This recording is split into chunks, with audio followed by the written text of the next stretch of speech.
किया उसका केवल आनंद ही लेना चाहिए। बोलो राधे राधे।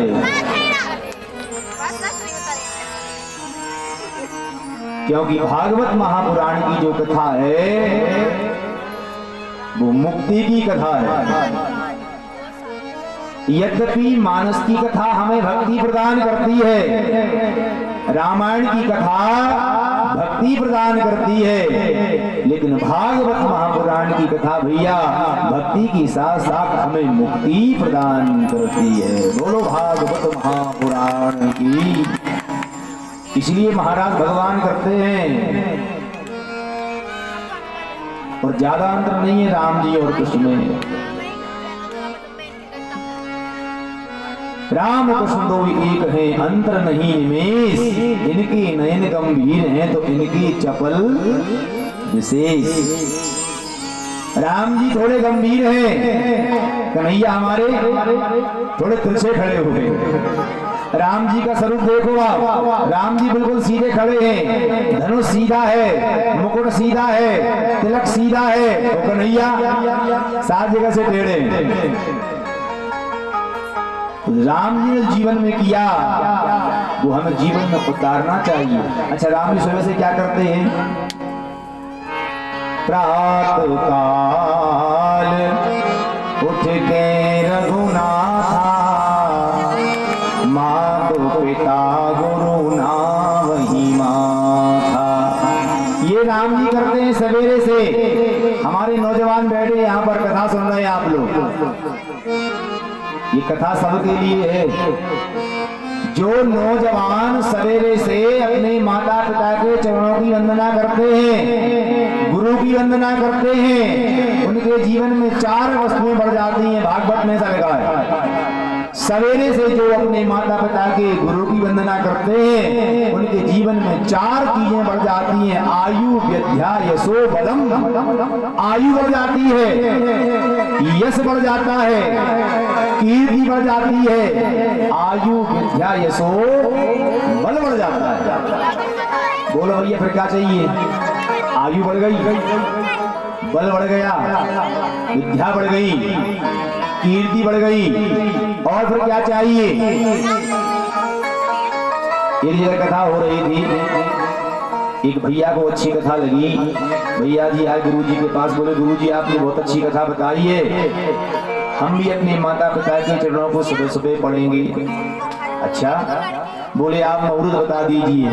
तो गुरुजी ने कहा आप सुबह कितने बजे उठते हो? भैया बोले गुरुजी हम तो सुबह 8 बजे उठते हैं। तो गुरुजी ने कहा सवेरे 8 बजे पैर पढ़ लिया करो। अगले दिन भैया आए और बोले गुरुजी आज तो हमारी नींद नहीं खुली, हम तो 10 बजे सोकर उठे आज। तो गुरुजी ने कहा 10 बजे ही पाँव पढ़ लेते। माता पिता तीर्थ के समान है, माता पिता गुरु प्रभु की वाणी बिनई विचार करिए शुभ जानी। माता पिता गुरु की वाणी पर संदेह नहीं किया जाता, विचार नहीं किया जाता, 10 बजे ही पाँव पढ़ लेते। तो भैया बोले गुरुजी आप एक काम करो, हमें परेशान मत करो। तो बोले एक काम करो आप हमारे माता पिता से जाके जाओ कि अगर उन्हें पाँव पढ़वाने हैं तो सवेरे 6 बजे हमारे कमरे में आ जाया करें। बोलो वृंदावन बिहारी लाल की। ऐसे बीरों से भगवान बचाए। राम जी ने जीवन में किया है वो उतारने वाला है, लेकिन कन्हैया ने जो किया है वो जीवन में आनंद लेने वाला है। योगेश्वर का चरित्र है। भगवाना पिता रात्रि सरदो फुल्ल मल्लिका, दीक्षमरंतु मनश्चक्रे योग माया मुपाश्रितः। पूर्णिमा की रात्रि कैसी है? पूर्णिमा की रात्रि है, चारों ओर चांदनी बिखर रही है। उस चांदनी को देखकर आज भगवान के मन में ब्रज भामाओं से विहार करने का संकल्प मन में उठा, रमण करने की इच्छा हुई। पर आज विचित्र घटना घटी। सुखदेव जी कहते हैं परीक्षित, अब तक तो केवल गोपियां ही भगवान से मिलने का प्रयास करती थी आज तक, लेकिन आज भगवान ने ही गोपियों से मिलने का मन में निश्चय किया।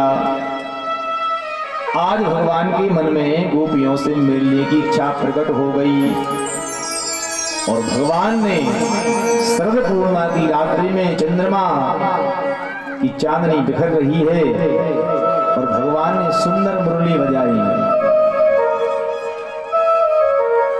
ऐसी मुरली बजाई, निसम गीतम तदनंग वर्धनम, ऐसी मुरली बजाई कन्हैया ने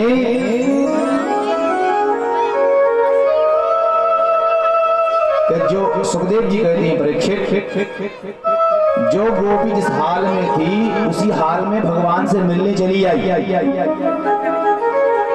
एक गोपी तो दूध दो रही थी, एक गोपी दूध दो रही थी और जैसे ही कन्हैया की बांसुरी की आवाज सुनाई दी तो दूध दोहना उसने बंद कर दिया और दौड़ी दौड़ी भगवान के पास आ गई जहां भगवान महाराज कर रहे थे।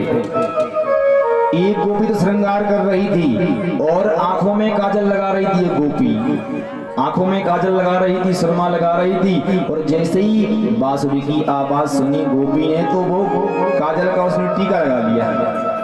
आंख में सुरला लगाना भूल गई और वही काजल उसने माथे पर लगा लिया, टीका लगा लिया। इतनी बावरी हो गई बांसुरी सुनकर। एक तो बढ़िया भोजन बना रही थी, रसोई बना रही थी गोपी। सुखदेव जी कहते हैं परीक्षित, जैसे ही भगवान की बांसुरी बजी तो भोजन छोड़कर भगवान से मिलने चली आई।